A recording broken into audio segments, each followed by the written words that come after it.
Argentina versus Colombia অর্থাৎ Copa আমেরিকার final 15 তারিখ ভোর 6টায়, যেই ম্যাচটা আপনারা দেখতে পারবেন সরাসরি টি স্পোর্টস এবং টি স্পোর্টস ডিজিটালে। আর্জেন্টিনা এখন পর্যন্ত কোনো ম্যাচ হারে নাই।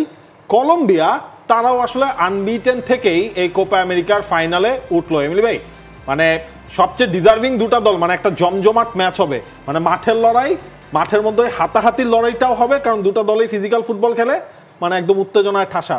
প্রস্তুত তো দুইটা দলের কোচই কিন্তু আর্জেন্টাইন। হ্যাঁ, এটা তো অবশ্যই আমি বলবো যে খুব এক্সাইটিং একটা ম্যাচ হবে, সেটা বলার অপেক্ষা রাখে না। রিফাত ভাই একটু আগে বলছিল যে কলম্বিয়ার দলটা যে আপনি দেখেন ডিফেন্স, মানে যেটা বলি যে ইন্টারন্যাশনাল এরিয়াতে আপনি 11 জন যখন 10 জন আপনি পুরো ম্যাচটা এক গোলে লিড নিয়ে শেষ করতে পারবেন, that means you have that capable, এবং ওই টিমের স্ট্রেংথ কিন্তু রয়েছে কলম্বিয়াতে।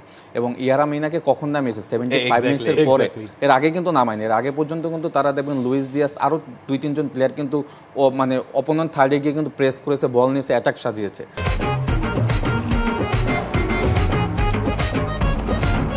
তো এই দলটা আমার কাছে মনে হয় যে অন্য লেভেলের একটা দল। কলম্বিয়াকে আসলে আমি লাস্ট এরকমের এত স্ট্রেন্থের দল কখনোই দেখি না। 2021-এ যে ম্যাচটা আসলে পেনাল্টি শুট আউটে জিতেছিল, আপনি যদি মনে থাকে আর্জেন্টিনা, ওই ম্যাচটা তো কিন্তু কলম্বিয়া এরকমের টাইট ছিল, বাট এরকমের মানে স্ট্রেংথ দলটা আমার কাছে মনে হয়নি। এবারের দলটা যতটা স্ট্রং, স্পেশালি ডিফেন্সে তাদের দুই সেন্টার ব্যাক কোয়েস্ট এবং সানসেস আমার কাছে মনে হচ্ছে দুর্দান্ত।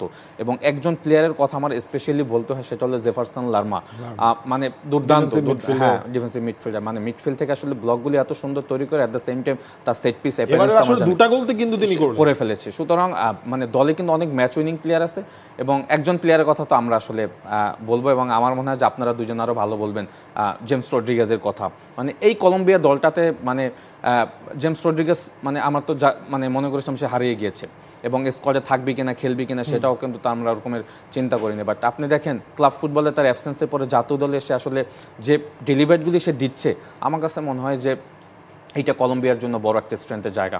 জেমস রড্রিগেজ একটা টুর্নামেন্ট যখন আপনি চ্যাম্পিয়ন হবেন, ইন্ডিভিজুয়ালি 2-1 ব্রিলিয়ান্স প্লেয়ার লাগবে যারা খুব সামনে থেকে আপনাকে পারফরমেন্স করবে এবং দলকে চ্যাম্পিয়ন করবে বা ফাইনালে নিয়ে যাবে, সেটা কিন্তু জেমস রড্রিগেজ করছে। এবং আর্জেন্টিনা তো আসলে এই ধরনের প্লেয়ার অনেক রয়েছে।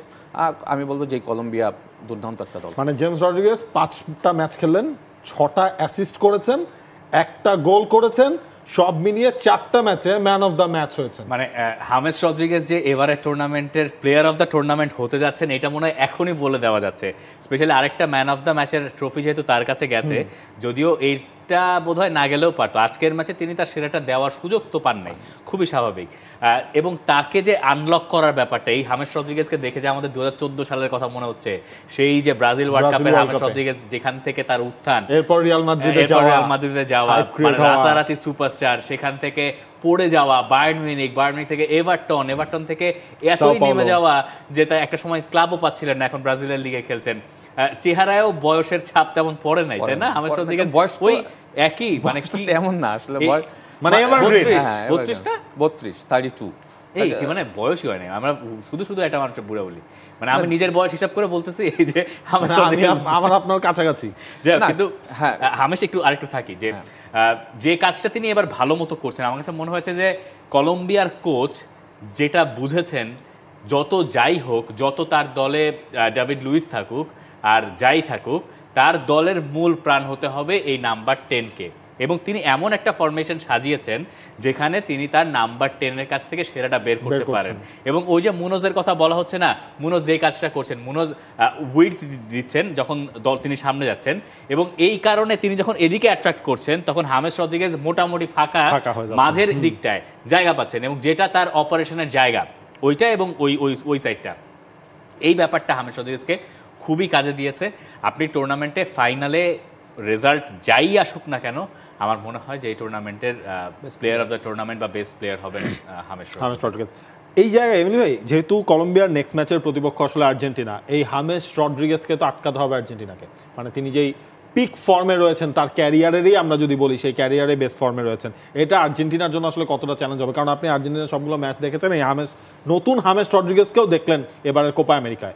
দেখেন হামেস রদ্রিগেজের খেলাটা আরও ইজি করে দেয় কিন্তু লুইস দিয়াস এবং আপনার কর্দোবা, আমি যদি ভুল না করে থাকি, কারণ ওই দুজন প্লেয়ারের অ্যাপিয়ারেন্স অ্যাটাকিং থার্ডে এত মানে কার্যকারিতা, যার কারণে কিন্তু হ্যামেসের মানে ওই যে বল দেয়া, তারপর ওদের সাথে কানেকশন করা, সেগুলি কিন্তু আমার কাছে মনে হয় যে হামেসের খেলাটা আরও বেশি ফোকাস হচ্ছে। তো সেইখানেও তো আর্জেন্টিনা হামেসকে নিয়ে অবশ্যই একটা তাদের প্ল্যান থাকবে, এবং আর্জেন্টিনা সেই ধরনের ক্যাপাবল প্লেয়ার রয়েছে সত্যি যদি বলি, স্পেশালি যদি দেখেন মিডফিল্ডে রদ্রিগো ডি পল, ম্যাকঅ্যালিস্টার, এনজো ফার্নান্দেস, তারা হয়তো এনজো ফার্নান্দেস, ম্যাকঅ্যালিস্টার হয়তো থ্রু আউট দ্য টুর্নামেন্ট সেইভাবে আসলে আর্জেন্টিনাকে ওইভাবে দেখাতে পারেনি, বা যেহেতু ম্যাচটা ফাইনাল সেখানে তো অবশ্যই স্কলনের একটা বড় গেম প্ল্যানের অংশ থাকবে, হ্যামেস রদ্রিগেজ, লুইস দিয়াস এবং আপনার আর কর্দোবা, ডেফিনেটলি এই তিনজন প্লেয়ারের উপরে অবশ্যই একটা অন্যরকম ফোকাস থাকবে। এমনি আমাকে একটা জিনিস বলেন, আপনিও বলেন, হ্যাঁ, যে এই টুর্নামেন্টে কোপা আমেরিকা এখনো পর্যন্ত বেস্ট পারফর্ম করা দলটা কারা? কলম্বিয়া, তাই না? এবং কলম্বিয়ার আগ পর্যন্ত হলে আপনি উরুগুয়েকেও রাখতে পারতেন, তাই না? রাখতে পারতেন। উরুগুয়ে বাদ, তার মানে আর্জেন্টিনা তাহলে কয় নম্বরে আসে?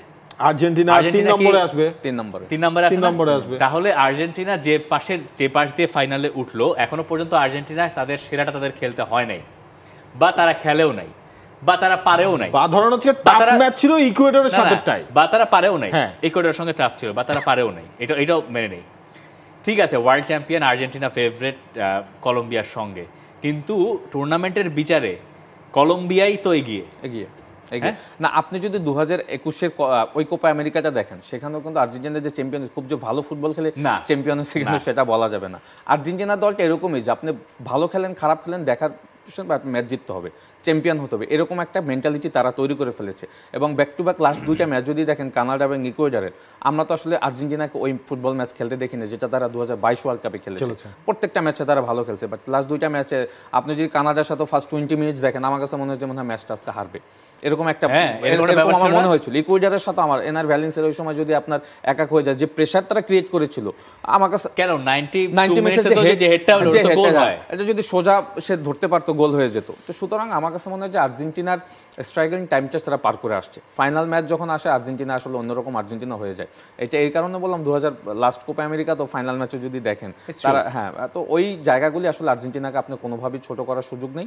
আর্জেন্টিনা যেহেতু ফাইনালে চলে আসছে, তারা এই সময়টা আসলে কোনোভাবেই তারা কলম্বিয়াকে কোনো ছাড় দেবে না, তারা ম্যাচটা জিততে চাবে।